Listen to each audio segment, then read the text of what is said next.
the best I could find in an encyclopedia. Unbeknown to me, this is what is called a box jellyfish. Another name for it is sea wasp. The toxin of this particular jellyfish is lethal to man. It has killed in Australia, in Darwin alone, over 70 Australians. I think a few years ago it stopped a 38-year-old man heart in 10 minutes. He was dead. Not knowing what was just swimming in front of me, in fascination I reached out with my leather gloves and grabbed it just to see if it was a jellyfish. And sure enough, it swam off. Still not realizing that I'd just seen the second deadliest poison toxin creature go before me, I continue to dive, looking for the lobster. As I'm looking for them, something smashes into my forearm like thousands of volts of electricity. I come from a farming kind of community and have had many electrical shocks off the electric fences on the farms. But this felt like standing with my gumboots off on wet concrete and grabbing hold of the mains unit. A massive bolt went through my arm. I quickly turned to see what on earth had hit me. There was no obvious scar, no obvious wound, but my arm felt like it was on fire. I looked out into the water and did not see the jellyfish. Still wondering what it was, I did the next worst thing, and I rubbed it in. The only saving grace was that I put some Vaseline petroleum jelly over my forearms and face that night just to help kind of bit of lubrication underneath my mask. So I had at least a film of petroleum jelly which offered some form of protection from the actual tentacles. What it does is that the cells explode into your blood system and it's a constrictant, and the poison then paralyzes the victim. You go into coma and certain death. Not knowing what had happened, but knowing I'm in trouble, I start to make my way back to the boat. I get stung before I can get back to the boat and out onto the reef by 3 other box jellyfish. 2 of them I see, 2 of them I don't.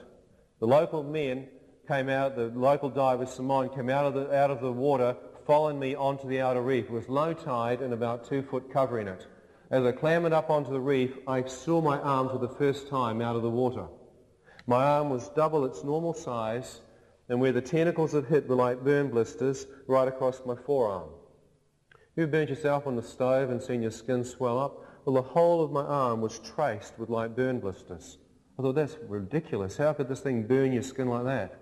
As I'm standing there, perspiration is pouring off me, and I can feel the muscle tissue starting to react almost in spasms as the poison goes deeper into my flesh. As I'm standing there, Simon comes out of the reef, out of the water, and stands on the reef and is walking back towards me. As I'm standing there, I can feel the poison then move up through my blood system into my armpit, and it hit my lymph node, and it felt like someone had taken their fist and smashed it into my lymphatic system. It then moved into my right lung and began to constrict my breathing. Simon looked at me, and I showed him my forearm. He said, "Kisafir," and I showed him my forearm, and he went, "Invisible." And I thought, invisible one. I went, "Oui, invisible," trying to respond to what they may call this jellyfish. He went, "Invisible." I went, "Okay, that might be it." He said, "Ian, un invisible, tac, symphony for you, huh?" Who understands French? One of these jellyfish hits you, symphony. It's finished, all over. He turned his torchlight onto his face, and I watched his face, literally blood drain from it. He said, "Ian, how come you not know, man? This one kill you, brother." And I'm thinking, you think white men know everything, Simon? Not know this one. He looked at me and he said, "How many, man? How many? How many hit you, huh?" I went, "Cut, 4 invisible." He went, "Impossible, impossible. Allez, vite, Catchable Hospital. Allez, Ian, allez, man." And I understood in French. He was telling me, "Quickly now, you get out of here. We go where to? Hospital." Hospital, I'm standing on an outer reef. The hospital is up behind my village, but I'm miles away from it. He grabs me and drags me back into the water, and we swim out to the boat. The other diver comes alongside me. And the young kid in the boat, who's keeping the boat off the reef, grabs my left arm, and the 2 other divers try and roll me into the boat. As they're rolling me into the boat, my right arm is trailing in the water. As it comes up out of the water, I hit a 5th time. I honestly remember rolling in there and thinking to myself, what on earth have I done in my life to deserve this? How many would be wondering? Do you have the term payback? You reap what you sow? As I rolled in there thinking, how could I have been so bad? I then saw flash before me some of the things that I've done wrong in my life.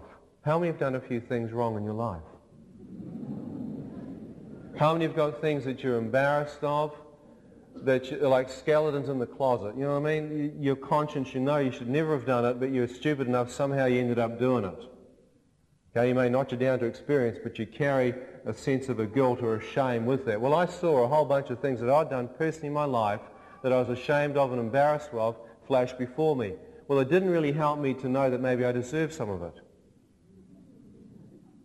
They dragged the boat over the reef and pushed it into the lagoon. Simon then pushed the boat off, and I said, Simon, come with me, man. Help me, huh? He said, Ian, no motor. I got weight belts. Let the young boy take you to shore quickly now. And he yelled in French to the young boy. And I said, Simon, my arm, what can I do for my forearm? And he motioned with his finger to urinate on my forearm. So I thought, if you're going to urinate on your arm, maybe that's some form of help, but it's pretty heavy, kind of. Pretty embarrassing too. It's the middle of the night. My wetsuit was constricting my breathing. I pulled my wetsuit off and tried to urinate on my forearm. I found myself completely dehydrated. I couldn't. When we dive, we always have a bottle of Coke or water in the bow just to try and get rid of the snorkel taste, because it's a foul taste. So you're sucking on the snorkel for 3 or 4 hours.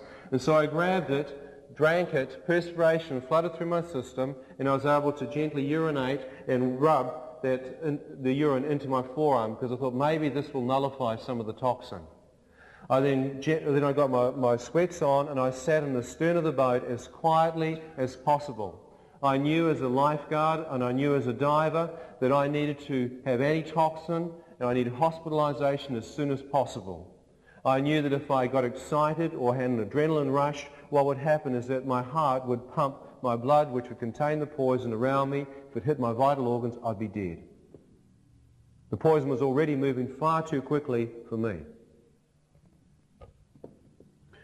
As I got halfway to shore, I felt the poison move down my left-hand side and felt some of that smash me in my kidneys as it doubled me back in the stern of the boat. It then continued to move, and I could feel it moving and numbing out my right leg as I continued to get to shore. The boat hit the shore, and the young kid motioned for me to stand up, and he was going to help me. As I stood up, I found myself collapse into the bottom of the boat. My whole right side seemed to have gone numb. He then grabbed me, I grabbed his neck, grabbed my paralyzed right arm, and he dragged me out, up the sandy coral beach, up through the coconut plantation, up onto the main road in Rivière Noire.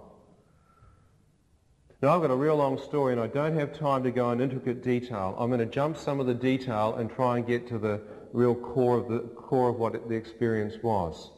Okay? This young kid panicked when he got me up onto the road and pointed back to the ocean and went, "Mon frère, sur la plage." I tried to get him to get an ambulance, a hospital, a telephone, anything, and he took off, leaving me half paralyzed and half dead there.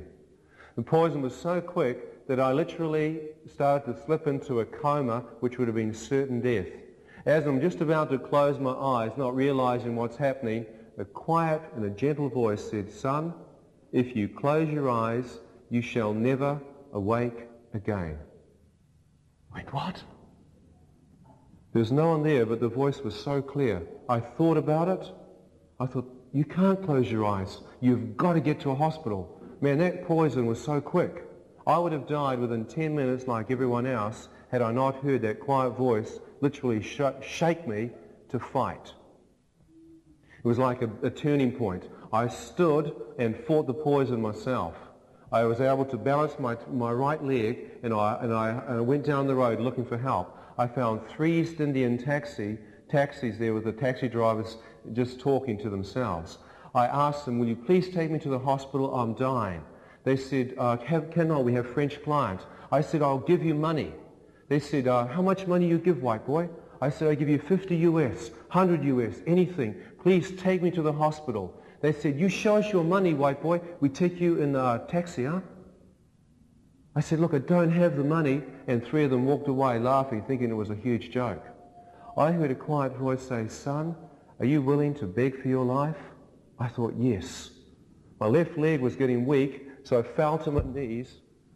I bowed my head, cupped my hands, and begged for my life. Two of them walked away. The third one, with some kind of compassion, came and helped